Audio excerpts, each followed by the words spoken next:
Salut à tous, on se retrouve pour l'épisode 3263 du Zap Image. On commence aujourd'hui, ce mercredi 9 avril, avec des anniversaires. Et on commence tout d'abord avec un champion du monde français. Il s'agit de Blaise Matuidi, fête aujourd'hui ses 38 ans. On lui souhaite bien sûr un très bon anniversaire. Et sinon, il y a des joueurs en activité parce que Matuidi, bien sûr, il a pris sa retraite. Mais par exemple, Giovanni Lo Celso, milieu central argentin de l'équipe du Betis Séville, fête aujourd'hui ses 29 ans. Thiago Diallo, défenseur central de Porto, il fête aujourd'hui ses 25 ans. Par exemple, Sinali Diomandé, défenseur central également de la GOCR, il fête aujourd'hui ses 24 ans. Bon anniversaire à tous ces joueurs. On continue, on va parler maintenant de ce qui s'est passé lors de la soirée hier et on va parler bien évidemment de la Ligue des Champions. Les deux premiers quarts de finale avaient lieu hier. Et on commence tout d'abord avec cette rencontre. Je pense que beaucoup de personnes ont regardé. J'ai regardé le match. Arsenal contre le Real Madrid. Score final 3-0 pour l'équipe d'Arsenal. Donc qui prend une très belle option pour se qualifier pour les demi-finales de la Ligue des Champions. Mais n'oubliez pas qu'il y aura un match retour. Tiens, ça sera mercredi prochain, dans une semaine pour jour pour jour, mais au Bernabeu. On sait que le Real souvent fait des remontadas. Est-ce qu'ils arriveront à remonter 3 buts contre Arsenal? On verra. Mais en tout cas, on va parler tout simplement de cette rencontre hier où Declan Rice a réalisé un match exceptionnel, surtout 2 coups francs directs marqués, magnifique. Et un but de Mikel Merino pour une magnifique victoire 3-0. À noter que Camavinga a pris carte rouge en fin de match, il sera suspendu pour la prochaine rencontre. Donc l'équipe d'Arsenal, 3-0, c'est totalement logique parce qu'Arsenal était bien meilleur que le Real Madrid hier. Le Real trop brouillon. L'équipe d'Arsenal ultra efficace. 12 tirs, 11 tirs cadrés. Il y a eu seulement une frappe qui a été hors cadre. C'est-à-dire quand même que Courtois fait un match exceptionnel, sinon le score aurait pu monter à 5, 6, 7, 8-0. Bon, on va peut-être mettre un but pour le Real Madrid, 8-1. Ça aurait pu monter vraiment avec 11 tirs cadrés, marqué que 3 buts. C'est-à-dire que le gardien du Real Madrid a fait un très gros match, bien sûr. Thibaut Courtois. Mais on va parler de ce joueur qui a changé la rencontre. C'est Declan Rice, c'est le coup d'éclat, tout simplement le coup d'éclat, parce qu'il a été exceptionnel. Cet ancien joueur de West Ham qui avait rejoint l'équipe d'Arsenal pour plus de 115 millions d'euros à peu près. C'est la recrue la plus chère de l'histoire d'Arsenal. Hier, il a peut-être réalisé son meilleur match depuis son arrivée. Et officiel, Declan Rice est élu homme du match face au Real Madrid. Une prestation légendaire du milieu anglais, auteur de 2 coups francs directs en 12 minutes. Exceptionnel. Donc voilà, c'est bien sûr lui qui a remporté le prix d'homme du match. C'est totalement logique, bien évidemment, vu que c'est lui qui a changé bien sûr cette rencontre. Et note de 9 sur 10 aujourd'hui dans le journal L'équipe par rapport à sa performance. Même si on enlève ces 2 coups francs, il est exceptionnel aussi dans le jeu. Donc un gros match, bien sûr, de la part du milieu anglais. Et surtout, on revient sur ces 2 buts. 2 buts inscrits sur coups francs direct. En plus, 2 magnifiques coups francs. Vraiment des coups francs où Thibaut Courtois ne peut absolument rien faire. Donc stat effrayant, Declan Rice a inscrit ce soir ses 2 premiers coups francs de sa carrière. Distance du premier, 25 mètres. Distance du second, 26 mètres. Quasiment le même coup franc. Donc le premier à la 58e. Le ballon, les gars, on a l'impression, parce qu'on regarde la trajectoire, on a l'impression qu'il sort en 6 mètres. Pas du tout, avec l'effet ça revient pour être petit filet opposé. Et le deuxième, les gars, c'est une lucarne magnifique à la 70e. Là ça part en pleine lucarne. Regardez le ballon, regardez, même c'est Courtois, il n'a rien pu faire. Ça aurait été même Neuer, même n'importe quel gardien, impossible d'arrêter un coup franc comme ça. En plus, il a envoyé très fort la frappe. Regardez, voilà, là c'est une lucarne tout simplement. Il y a pas mieux. Donc comment veux-tu arrêter un coup franc comme ça? Donc sublime but. Donc ça c'est sur le deuxième. Bien sûr la lucarne, et sur le premier, comme je dis, un ballon d'impression qui sort. On a l'impression que ça y est, il y a 6 mètres, pas du tout avec l'effet. Ça revient, ça nous fait penser un petit peu au but de Roberto Carlos. C'était le 3 juin 1997 à Lyon. Il y avait eu un match entre l'équipe de France et le Brésil, un match amical. Et côté brésilien, Roberto Carlos avait marqué un but. Là, pareil, il avait fait une frappe, les gars, déjà surpuissante. Et aussi, on a l'impression qu'il allait sortir le ballon. Puis il était revenu pour battre un Fabien Barthez. Et bien, c'est à peu près la même chose, ce coup franc de Declan Rice hier. Lors de cette rencontre qui était plus importante que lors du match du Brésil. Parce que là, c'était un match amical. Ce Brésil-France, que là, c'était un match, une quart de finale quand même, de Ligue des Champions. Tiens, en parlant de Roberto Carlos, qui avait marqué ce sublime but contre la France, pour qu'on en parle, parce que Declan Rice aussi a fait une trajectoire un peu spéciale. Et bien, hier, il était présent en tribune, Roberto Carlos, pour soutenir bien sûr le Real Madrid. Bon, il a vu bien sûr l'échec de son ancien club. Et concernant Kylian Mbappé, donc regardez la réaction de Mbappé, complètement choqué. Voilà, des 2 magnifiques coups francs bien sûr de Declan Rice. Donc regardez le visage de Mbappé après les 2 coups francs sublimes tout simplement du joueur anglais. Et Declan Rice, donc il a joué plus de 405 matchs avant le match hier. en carrière, 0 but inscrit sur coup franc direct. Hein. Et hier, c'est simple, hein, il a marqué ses 2 premiers coups francs, alors qu'avant 405 matchs, 0 coup franc. Bon, après, chaque match, il ne tirait pas non plus les coups francs. En tous les gars, il avait tenté 13 de coups francs directs, 0 marqué. Et hier, 2 coups francs directs et 2 marqués en plus, incroyable, en plus dans un match de Ligue des Champions contre le Real Madrid en quart de finale. Donc voilà, que dire, hein, ça a été le soir tout simplement de Declan Rice. Hein. Et Declan Rice, hein, dans l'histoire de la Ligue des Champions, l'Anglais devient le premier joueur à inscrire 2 buts sur coup franc direct dans un match élimination directe. C'est déjà arrivé en match de poule, hein, qu'un joueur marque 2 coups francs directs dans un match. Bon, match élimination directe à partir des 8e, quart, demi ou même finale. C'était jamais arrivé. Declan Rice met son nom en premier dans cette magnifique statistique. Hein. Donc félicitations bien sûr au joueur anglais qui a été exceptionnel. On continue avec d'autres joueurs d'Arsenal. Il n'y a pas que Declan Rice qui a rayonné. Il y a lui aussi les gars, le jeune Miles Lewis Skelly, je parle quand même depuis pas mal de temps parce qu'il est tout jeune et il joue pas mal avec Arsenal, donc il est titulaire, énorme performance. Il a seulement 18 ans, mais pas qu'il avait joué lors du dernier rassemblement avec l'équipe anglaise. Il a déjà marqué dès son premier match, il avait marqué. Bon bref, 18 ans et déjà une masterclass face au Real Madrid en Ligue des Champions. Donc 90 minutes jouées, il a joué le match entier, donc une feuille blanche, un clean sheet, hein, donc il n'a pas pris de but. Une passe D, 2 passes clés, 3 récupérations, 95% de passes réussies. Donc voilà, énorme performance du milieu de terrain, Miles Lewis Skelly lors de ce match hier contre le Real Madrid. On peut parler aussi de Bukayo Saka, hein, est revenu à temps pour jouer la double confrontation face au Real Madrid hier aussi. Belle performance, hein, bien sûr, de Bukayo Saka. Bon, il n'a pas marqué, mais bon, lui, je pense qu'il s'en fiche de ne pas marquer si son équipe gagne 3-0 et il signe directement. Donc, n'oubliez pas qu'il était blessé depuis décembre. Il est revenu là une dizaine de jours. Il avait joué, tiens, c'était mardi dernier, bon, pas hier, le mardi d'avant contre Fulham, où il avait même été buteur. Mais voilà, il est revenu à temps pour ce match, hein, qui c'était un cœur de jeu contre le Real. Et voilà, parfait pour ce match aller. Maintenant, on attend de voir le résultat du match retour. Et c'est vrai qu'Arsenal a fait beaucoup de mal au Real Madrid. Donc hier, victoire 3-0. Et le 26 mars, donc là, c'était il y a 2 semaines, hein, il y avait aussi un match entre Arsenal et Real Madrid. 3-0 pour les filles. N'oubliez pas que le Real Madrid féminin avait gagné 2-0 match aller. Donc là, c'était le match retour. Elles ont gagné après 3-0 les joueuses d'Arsenal. Du coup, ils se sont qualifiés pour les demi-finales. Et du coup, avec cette victoire d'Arsenal, on peut dire que c'est officiel. La 5e place de Première Ligue sera qualificative pour la Ligue des Champions. Voilà. Donc cela fait suite à la victoire d'Arsenal face au Real Madrid hier soir. Hein. À l'heure actuelle, c'est Newcastle qui profiterait de cette situation. Parce qu'en gros, là, vu que maintenant il y a plus d'équipes, vous savez, qualifiées en Ligue des Champions. Donc par exemple, en France, on sait qu'il y a une place qualificative en plus. Hein. Enfin, il y a les 3 premiers plus le 4e, c'est le barrage. Et bon, en Première Ligue, en gros, dans les gros championnats en Europe, les 2 meilleurs championnats, en gros, eux, ils ont 5 places qualificatives directement. Donc la saison dernière, par exemple, il y avait le championnat italien qui avait 5 places. Donc là, il y a le championnat de Première Ligue la saison prochaine avec un autre championnat. Donc là, pour l'instant, le 5e qui est Newcastle serait en Ligue des Champions la saison prochaine. On continue, donc là on a parlé que côté Arsenal, hein. On va parler maintenant côté Real Madrid parce que la soirée a été catastrophique. Hein. La une du journal Marca aujourd'hui, Marca c'est le journal spécial Madrid en Espagne, hein. Donc humilié même pour Madrid, rien n'est impossible bien sûr, mais le mot quand même humilados, hein, voilà, par rapport à cette humiliation hier. Hein. Donc la presse espagnole croit encore à la qualification des Merengues en demi-finale de Ligue des Champions, mais le Real Madrid cette saison en Ligue des Champions c'est quand même très compliqué. Donc ils égalent leur pire total en Ligue des Champions. Les Merengues viennent d'essuyer leur 5e défaite de la saison en Ligue des Champions, soit son pire bilan lors d'un exercice de Ligue des Champions depuis la saison 2000-2001. Donc voilà, 5 défaites cette saison. Il y a une défaite contre Lille, l'AC Milan, Liverpool, l'Atlético Madrid et du coup Arsenal. Hein, ça fait quand même 5 défaites cette saison. Bon, ils sont encore en lice, il reste ce match retour. Hein, s'ils gagnent par exemple le match retour, s'ils arrivent à se qualifier, on aura vite oublié bien sûr cette défaite hier contre 3-0 contre Arsenal. Mais il va falloir revenir et remonter de 3 buts. Hein. Ce qui va être très compliqué, mais pas impossible, surtout pour un club comme le Real Madrid, et surtout à domicile. Hein.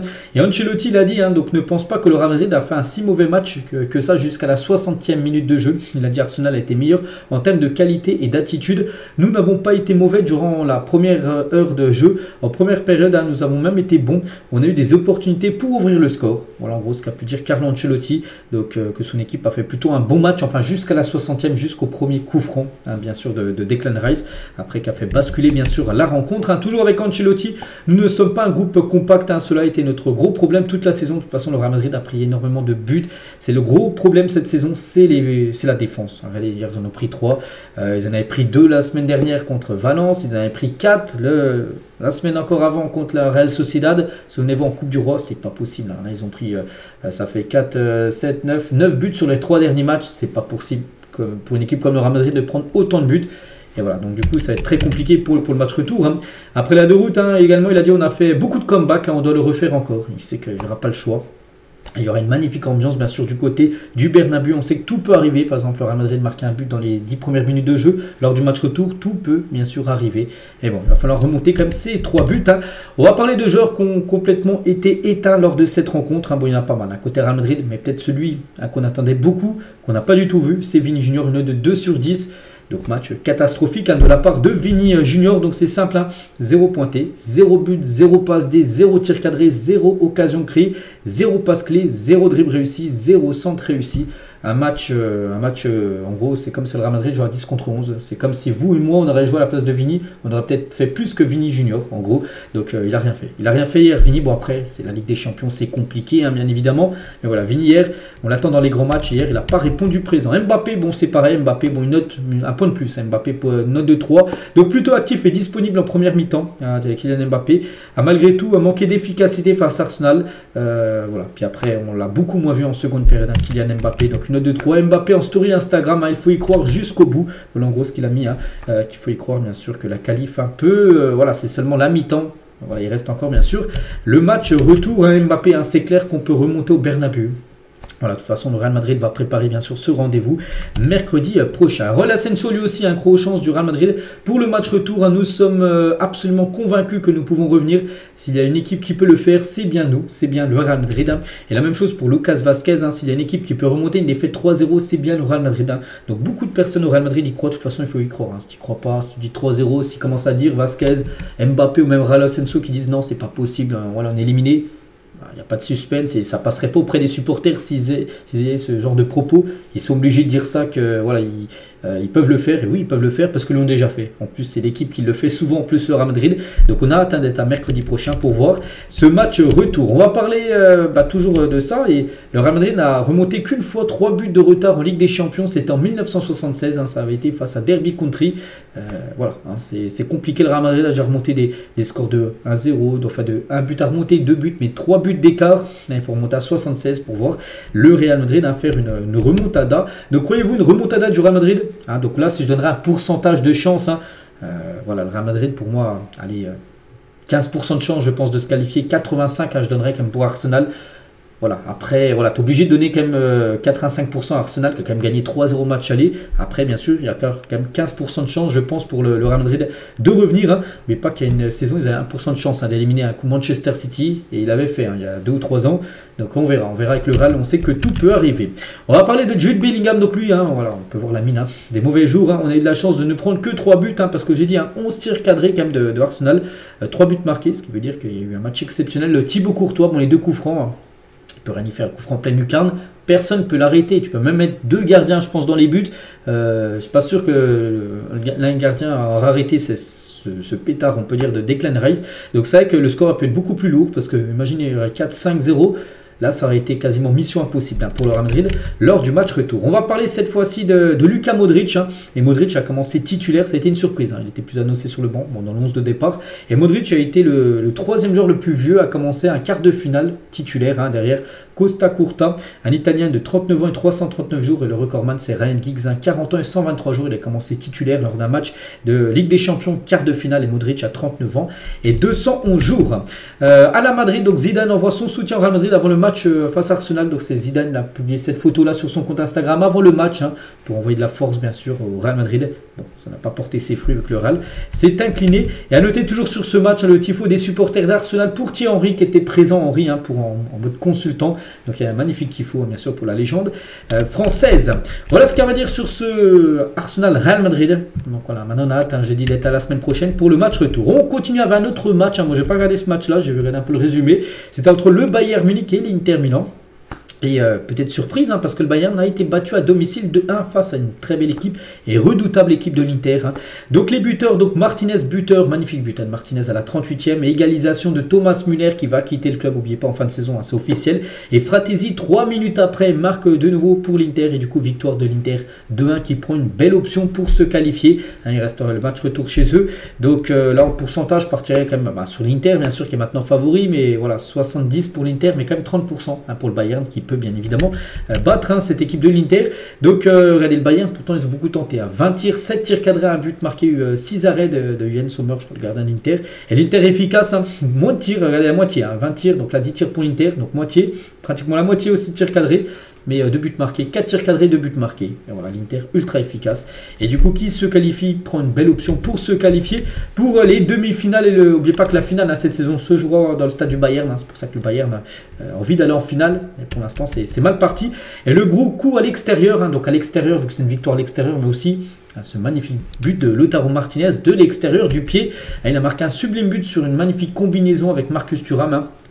Il lui fait une talonnade en arrière et Lautaro Martinez arrive là un peu en dessous du arrière du penalty, point de penalty, et magnifique but de l'extérieur. C'est pour ça ce jeu de mots en gros, le gros coup à l'extérieur, victoire à l'extérieur et magnifique but de l'extérieur de Lautaro Martinez. Et cette saison, toute compétition confondue, c'est 39 matchs, 18 buts et 3 passes D pour l'attaquant argentin. Et Marcus Thuram qui lui a délivré cette magnifique passe D en talonnade. Donc l'attaquant français est impliqué sur 23 buts en 42 matchs cette saison, donc passeur D bien évidemment contre le Bayern hier. L'autre buteur côté Bayern Munich, c'est Fratesi qui est entré en jeu en fin de match. Il y a la 88e minute de jeu, il marque ce but du 2-1, ce but de la victoire et peut-être de la qualification, on ne sait pas. Et Fratesi surtout, il a une grosse force mentale. Pourquoi? Parce que hier, c'était une journée très compliquée pour lui. Donc David Fratesi a perdu sa grand-mère avant le match, hier soir face au Bayern. Donc il a perdu sa grand-mère donc avant la rencontre, donc il aurait pu dire je n'ai pas envie de jouer, il ne pensait pas au match. Donc il a voulu jouer cette rencontre. Donc après son but décisif dans les derniers instants, voici ces mots. Je sais que tu as poussé quelques cris là-haut, ma chère, en parlant bien sûr de sa grand-mère décédée hier avant la rencontre. Donc voilà, concernant Davide Fratesi. Donc c'est ni Davide Fratesi, ni Marcus Thuram, ni Lautaro Martinez l'homme du match, c'est plutôt Bastoni. Alessandro Bastoni est élu homme du match. Grosse performance du défenseur central italien contre le Bayern Munich. Simone Inzaghi, donc le coach de l'Inter, qui fait du magnifique taf à l'Inter Milan. Donc je tiens à féliciter les gars, mais ce n'est que la mi-temps. Maintenant il reste le match retour. Dans 7 jours, il y aura le match retour contre une équipe bien sûr très forte. Et surtout, surtout que le Bayern compte 3 victoires en 3 matchs sur la pelouse de l'Inter en Ligue des Champions. Donc en 2022, ils avaient gagné 2-0, il y a 3 ans. En 2011, ils avaient gagné 1-0 et en 2006, ils ont gagné 2-0. Il reste sur 3 victoires d'affilée de Bayern sur la pelouse de l'Inter. Voilà, maintenant on verra, parce que là ça sera un quart bien sûr de finale de Ligue des Champions. Mais le Bayern Munich battu à domicile, ça faisait 4 ans qu'ils n'avaient pas perdu à domicile en Ligue des Champions. La dernière défaite les gars, c'était le 7 avril 2021, quasiment jour pour jour, on est le 9, enfin on était le 8 hier lors du match, donc c'était le 7 avril 2021, c'était face au PSG, la dernière défaite du Bayern Munich à domicile en Champions League. Voilà les gars ce qu'il y a à dire sur les deux rencontres d'hier. Donc avantage bien sûr Arsenal et avantage Inter Milan pour se qualifier pour les demi, mais rien n'est acquis. Il reste bien sûr les matchs retour. On va parler maintenant du programme du jour pour les 2 derniers quarts de finale. Donc tout d'abord le Paris Saint-Germain contre Aston Villa, on va en parler là juste après, et le Barça contre le Borussia Dortmund. Donc c'est parti, on commence tout d'abord avec ce Paris Saint-Germain Aston Villa. C'est ce soir au Parc des Princes. Donc voilà, c'est à 21h. Voilà, le PSG est favori, si on regarde les probabilités. Après ça reste un match de football. Ça peut aller bien sûr dans les deux sens. Donc la une du journal Équipe aujourd'hui, visée juste. Donc Paris emmené par son trio d'attaque défie ce soir au Parc des Princes Aston Villa et son gardien Emiliano Martinez.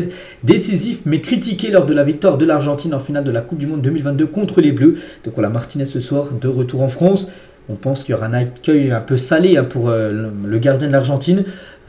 Voilà, déjà parce que c'est un joueur qui va jouer contre le PSG aussi par rapport à ce qu'il a fait lors du chambrage après la Coupe du Monde. Les Français n'ont pas oublié et surtout, regardez, il continue à chambrer. Casquette, regardez, c'est quand il est arrivé sur l'aéroport à Paris, parce que c'est arrivé hier, l'équipe d'Aston Villa. Casquette représentant fièrement sa sélection. Martinez est arrivé tout sourire à Paris. Donc sur sa casquette, les gars, si on zoome un petit peu, on peut voir en gros les trophées remportés. En gros, l'Argentine, il n'était pas obligé de porter quelque chose en rapport avec l'Argentine en arrivant à Paris. Il a porté ça, c'est du chambrage total tout simplement de Martinez. Avant d'affronter bien sûr Paris, voilà, qui est la capitale bien sûr de la France. Donc Luis Enrique qui est en conférence de presse. Donc tout d'abord, donc il y a un concert aujourd'hui. Il y a beaucoup de monde, parce qu'il y a beaucoup de journalistes lors de la conférence de presse pour ce match, bien sûr, tant attendu, ce PSG Aston Villa. Donc Enrique veut voir demain, enfin maintenant ce soir, face à Aston Villa, le même match que face à Liverpool au Parc des Princes. Bon, le résultat n'était pas bon. Il faudrait le même match, mais avec un autre résultat, parce que ça avait été une défaite 1-0. Mais il veut la même performance des Parisiens, qui avait été exceptionnelle. C'est ce match-là que je veux revoir Ce soir, il représente un grand moment de la compétition et nous avons perdu, c'est vrai. Donc il faut le même match, mais avec un autre résultat. Parce que là, 1-0, tu ne peux pas reperdre un match comme ça en reproduisant la performance qu'a réalisé le PSG lors du match aller. Contre Liverpool, Enrique aussi, sur l'absence de suspension de son capitaine Marquinhos, qui sera suspendu ce soir. Il a dit ce ne change rien, ce n'est pas grave. Je n'ai cessé de vous le répéter, que ce soit le joueur absent, l'équipe est là, c'est notre force. Voilà, que s'il y a un absent, il y a un remplaçant. En gros, qui va le remplacer. Donc ça devrait être Beraldo ce soir qui devrait bien sûr commencer titulaire pour remplacer Marquinhos suspendu. Et concernant Marco Asensio, joueur du PSG, prêté à Aston Villa, donc Luis Enrique est ravi que Marco Asensio puisse jouer contre le PSG. Ça ne me dérange pas qu'il joue face à nous, au contraire. Hein. Il avait peu de temps de jeu ici, il aurait pu aller à Birmingham. Hein. Je le connais mieux que vous tous, hein. J'ai partagé beaucoup de choses avec lui, c'est un joueur de très haut niveau. En espérant bien sûr que Marco Asensio, qui devrait être titulaire avec l'équipe d'Aston Villa, ne fasse pas de mal à son club actuel. Le Paris Saint-Germain. Désiré Doué est également en conférence de presse, hein, le jeune crack. Donc la firme, il ressent la pression comme tout le monde. Il a dit, hein, je ressens la pression, ne vous méprenez pas. Le penalty, c'est un geste technique que je travaille à l'entraînement, parce que là, ces derniers temps, il a tiré quand même des penaltys importants avec l'équipe de France face à la Croatie. Avec le PSG face à Liverpool lors de 2 séances de tir au but qu'il a eu à faire ces dernières semaines. Hein. Donc bien sûr, il a de la pression, parce que tu as l'impression qu'il va tirer les pénaltys, les marques, sans pression, tout ça. Il dit que si, il ressent la pression comme tout le monde. Hein. Quand j'arrive devant le gardien de but, c'est de placer le ballon à contre-pied. Voilà, de tirer à l'opposé où le gardien plonge, hein, tout simplement. Désiré Doué sur Emiliano Martinez. Hein. Il y a eu des questions bien sûr sur le gardien argentin. Il a dit Martinez, un gardien comme les autres, hein, je ne l'ai pas encore affronté, il n'a jamais joué contre lui. L'objectif sera de lui marquer autant de buts que possible. Hein. Lors du match aller et lors du match retour. Hein. Et Désiré Doué sur la possibilité d'être rejoint par Aklouche et ou Ryan Cherki au PSG. Hein, 2 joueurs que le PSG suit. Hein, donc Aklouche, joueur de Monaco, et Cherki, joueur de Lyon.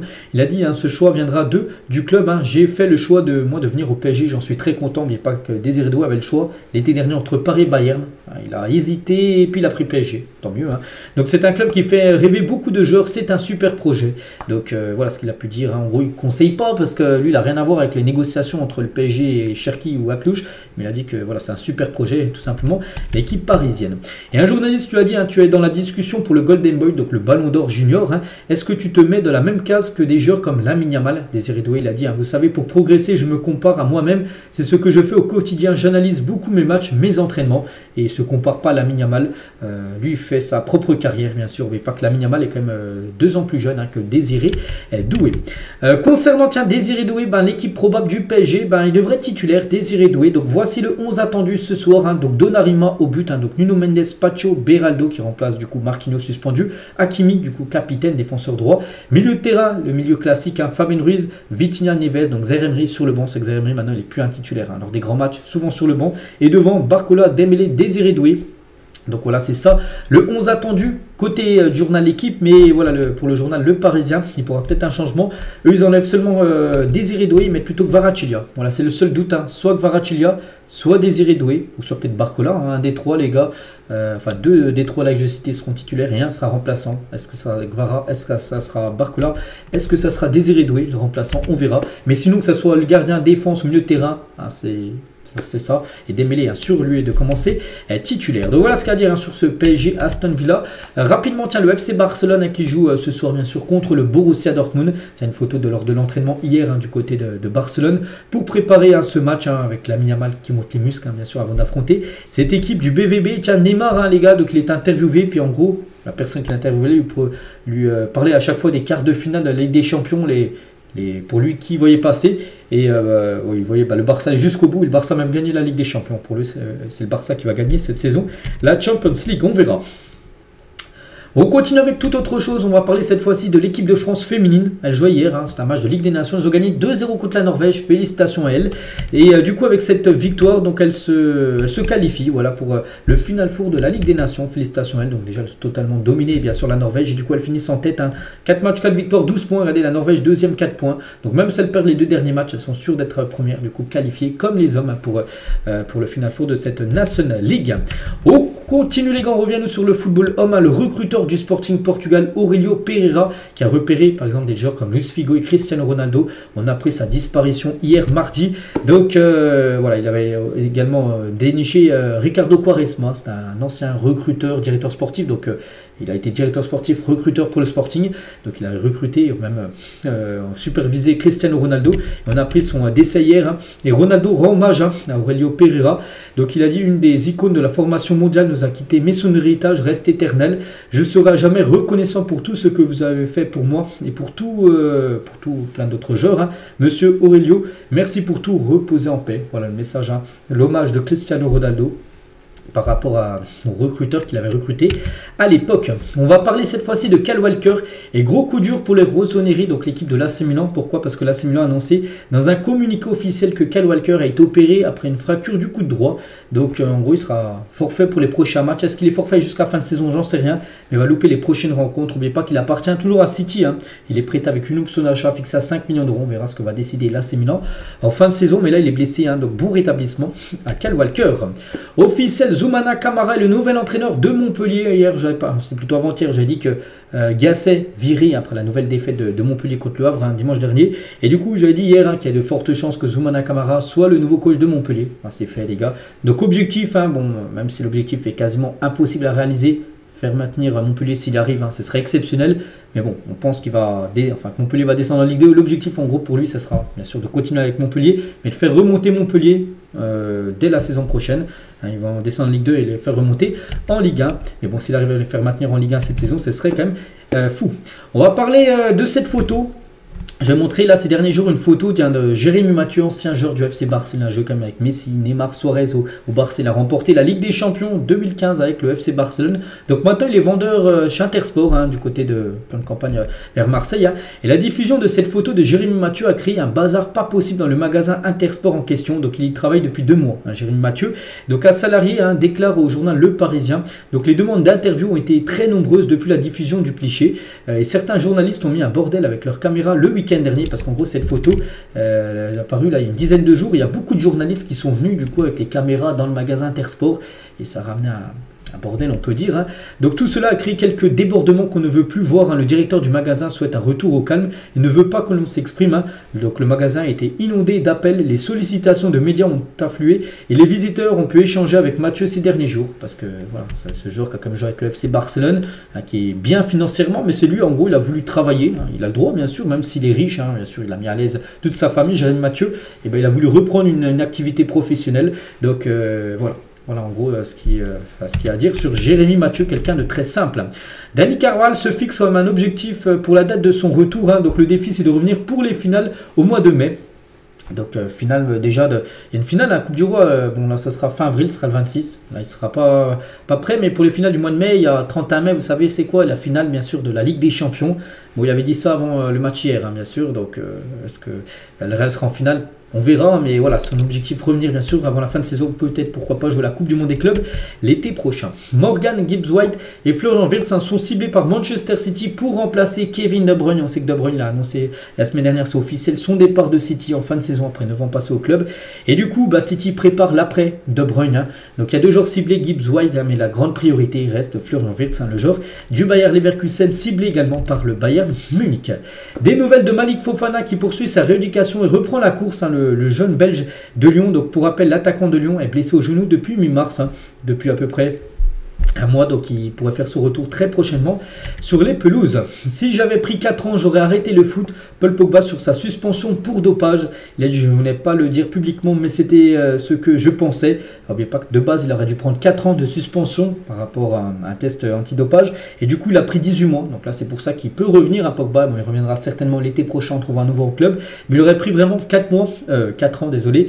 Il aurait arrêté. Hein, il aurait arrêté sa carrière. Mais vu que on va dire sa suspension était réduite à 18 mois, et du coup, il va reprendre sa carrière. Hein. Il explique sa vision du football. Hein. Pour moi, le football est un spectacle. Quand je regarde un match, ce n'est pas pour rester assis sur ma chaise. Hein. Je veux voir un show, me lever, applaudir, vivre en gros le match de football. C'est ça le foot tout simplement, d'après Paul Pogba.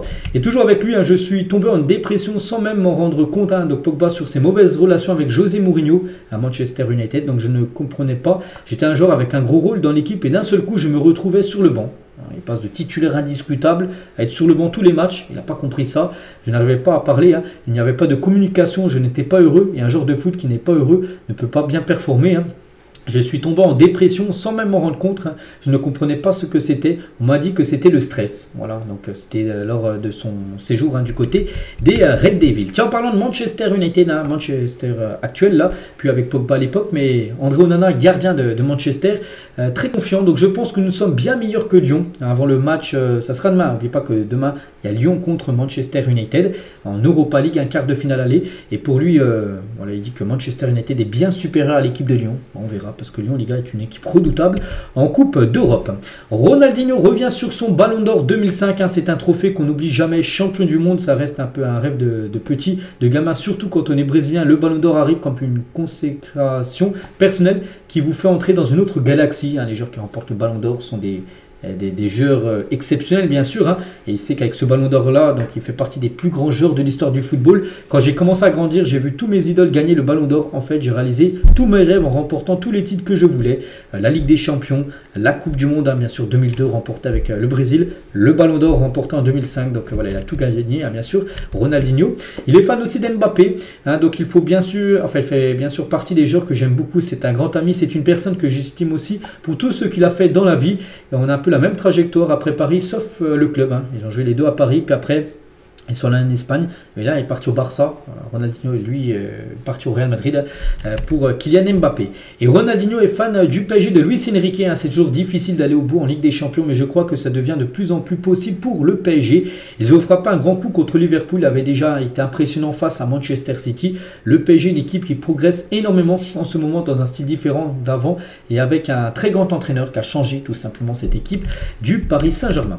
Et on finit les gars cet épisode d'aujourd'hui. Juste, tiens, on revient sur les quarts de finale de Ligue des Champions et regardez ce petit top 5 là avec Ronaldo 25. C'est quoi en gros? C'est les meilleurs buteurs de l'histoire de la Ligue des Champions en quart de finale seulement. Alors, on enlève les huitièmes, on enlève toutes les autres tours, seulement les quarts. Ronaldo, il a quand même inscrit 25 buts en quart de finale de Ligue des Champions dans sa carrière, c'est exceptionnel. Après, il y a Messi qui en a inscrit 12, Raúl 10, Inzaghi 9, Shevchenko 9, mais CR7 25 buts en quart de finale. Exceptionnel bien sûr pour CR7. Donc voilà les gars ce qu'il y a à dire aujourd'hui, j'espère que ça vous a plu. Donc on se retrouve nous demain jeudi, bien sûr on fera le débrief des deux rencontres de ce soir de Champions League. Et on parlera aussi de l'Europa League, parce qu'il y a pas mal de belles rencontres au programme. Demain, allez, moi je vous souhaite une bonne journée, un très bon programme foot ce soir et à demain.